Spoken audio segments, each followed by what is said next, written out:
Hi, everybody. This is Isaac with another TechHub.training video solution.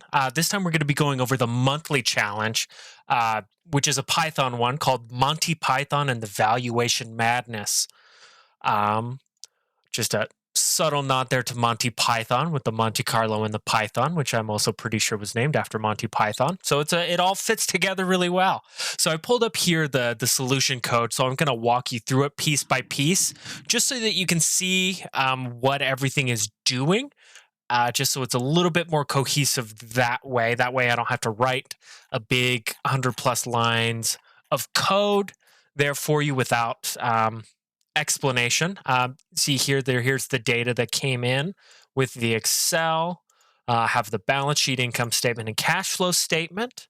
And we'll close down right there. And real quick, before we go into it, I'm just going to give a quick explanation for the discounted cash flow method that we're actually using to do the valuation in this case. So we're going to start with the free cash flow, which is the operating cash flow from the income state or from the statement of cash flows of 2022 minus the investing cash flow. That gives you that free cash flow for 2022. And then we're going to times it by 1 plus the growth rate, which is randomly generated for year 1. And then we're going to do the same on to year 1 to get year 2, so on to year 5. We're going to take that last year's cash flow and use the Gordon growth formula, in this case, the WACC minus the terminal growth rate to get the terminal value. We're going to sum up the present value of those, all of those, the year 1 to year 5, plus the terminal value to get the enterprise value, and take out net debt to get the estimated equity value, which is the valuation number that we're looking for. So we're going to go ahead and get started here.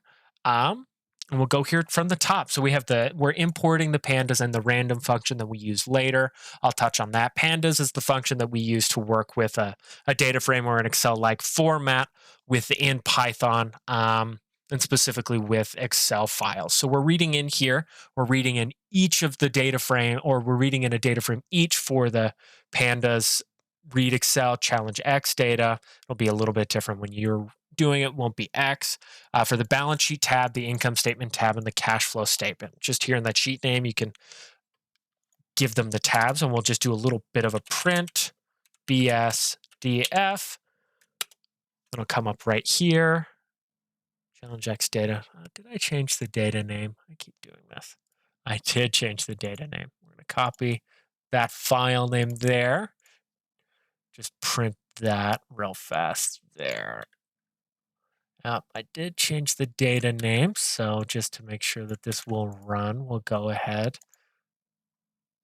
Perfect. See here, this is how it comes in at the beginning. Enter the number of iterations. It'll go into that a little bit later. So it comes in with that blank tab or that blank column right there. There's some blanks right there. So it looks like we can get rid of that first column, or this one and that one we can get rid of. So that's what this does right here. So this is basically reading in from the second row on, and the first column or the second column on, because of the notation, starts at 0. So it's 0, 1, 2, reading from there on, and starts from there over. Let's see here if I comment these ones out right there with a quick control / move that there. Just kind of show you the logic for why we're stop and rerun, running it the way we are. So you see here, it just takes in the balance sheet in the unnamed column there. So we'll go ahead and undo this one. So this one, we're just renaming the column. So it's taking that as the account, the 2021 and 2022. And we'll do that. Gets rid of any white space in that account name, because more importantly, we're actually, instead of this index that's right here, 0 to 16, we're going to have it set so that the account is actually the index. And I did that for a couple reasons. One, because it's a little bit easier to reference the cell, and 2, it looks a little bit more cohesive as well. I went through a couple different ways, and there are quite a few ways that you can read in a financial statement like this, and it's the same for both the income statement and the cash flow statement. But I found this to be the most cohesive and sort of most understandable way for me personally to work within pandas, but working with a financial statement as well in that way. So it does the same for the balance sheet, income statement, and cash flow. It just gets rid of those columns, does some renaming. Instead of account, it's description. The cash flow statement, that tended to make a little bit more sense to me. And as we go forward, we have the first function that I called. So this one is one that I've kind of given to you. It's a quick way to do a present value calculation. If you're unfamiliar with that, I encourage you to look up what present value sort of means and the discounting effect that that has. But it's a pretty common business function that just takes the future value of something, the rate, and the number of periods. You may be familiar with this from Excel, but it does that really, really quickly. So here we're going to calculate that free cash flow for 2022. You can see here I've done the lock function .loc, which will take the index and then the column of something to get the exact number. So in this case, well, I'll just go ahead and print it off real fast. Print .df. Stop and rerun.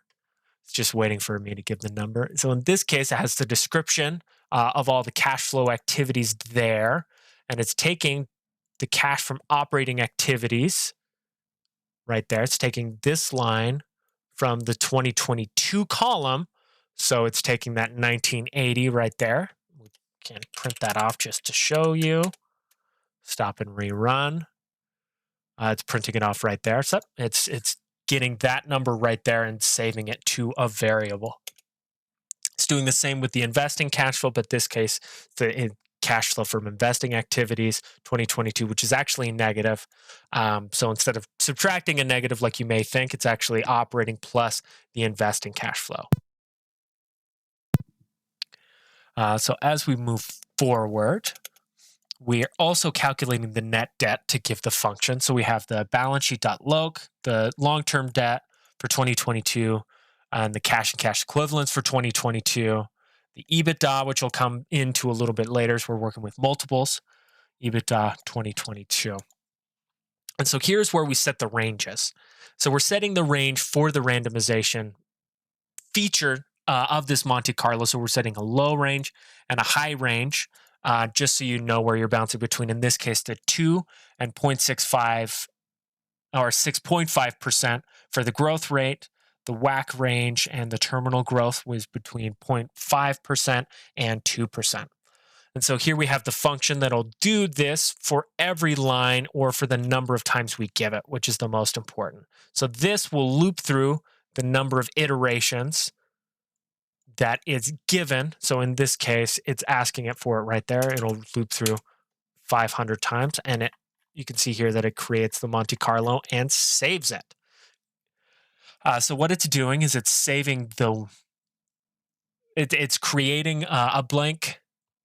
First is creating a blank data frame that we can use with all of the necessary columns. This tends to be the way that I like to organize it. So for each row, we'll have a line for the 5-year growth percentage that's created right there from that range with the randomization function, the WACC, the year 1 through 5, the terminal value, the present value of all of those, I'm totally blanking on the name of it. Let me pull it up right there. Enterprise value. Right there. It's saving that enterprise value. The equity, which is the valuation number, and it's also doing equity value to EBITDA multiple, which is widely used for valuation that we're just saving real fast for a quick reference. So we can see here, there are a couple different ways to use it, and there's some faster ways that you can do this as well. You could, for instance, do the growth range, well, just like this, pop it in there for the low instead. But just for visualization's sake, I figured I would show you my solution code this way, just so it's a quick reference. It's the low growth, the high growth, the low growth, the high, or the low WACC and the high WACC, the low terminal growth and the high terminal growth. And it references here with this random.uniform function, which will create a random number between the low and the high for each of these, which are the main variables that we're doing the sensitivity analysis with this Monte Carlo simulation. So here we're calculating the free cash flow and the year 1 through 5 from that function that you give it right there. So we have the year 1 free cash flow plus, calculating that real fast. This is calling that present value function. It's giving it the fair value, in this case, the cash flow, the WACC rate that it's actually used as the discount rate, and the number of periods. In this case, it's 1 period back, 2 periods back, 3 year, 4, 5, so on, and it's the same with the terminal. At the terminal, we're calculating using that Gordon growth model there. So we're taking that year 5 cash flow, the WACC to terminal growth that is mentioned in this part of the instructions right there.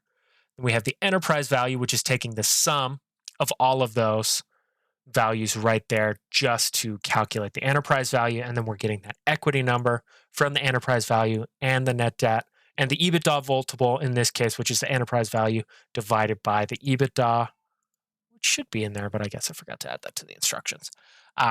So that's the sort of function and the calculations that are happening to create this analysis or this Monte Carlo simulation. So you're giving it all of these numbers that it needs to run, and it'll just go through however many times you tell it to. And that's built into that for loop right there. So it'll do for I in range number of iterations. So essentially it'll just run through as many times. And with that I, it'll actually save it using the .loc function again. So the Monte Carlo data frame .loc I for the range right there, or for the index, excuse me, right there, and then the column, oops, Control Z that back, for the 5-year growth. And it's just grabbing all of those data points that we've alluded to, their growth rate WACC, year 1, 2, 3, 4, 5 terminal, and so on. So here it's actually printing that so you can see it there, but it's also creating an average of it, doing a new line and doing the average of the 500 there. So it averages each of the columns over the 500 times to kind of show you what it averages out to be over that number of iterations.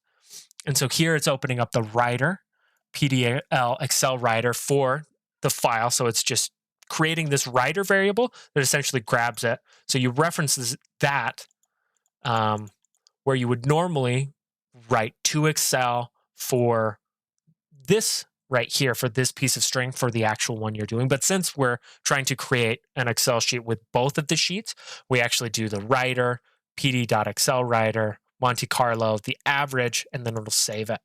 And so here we actually have the number of iterations that we're calling. How many times do you want it to loop through?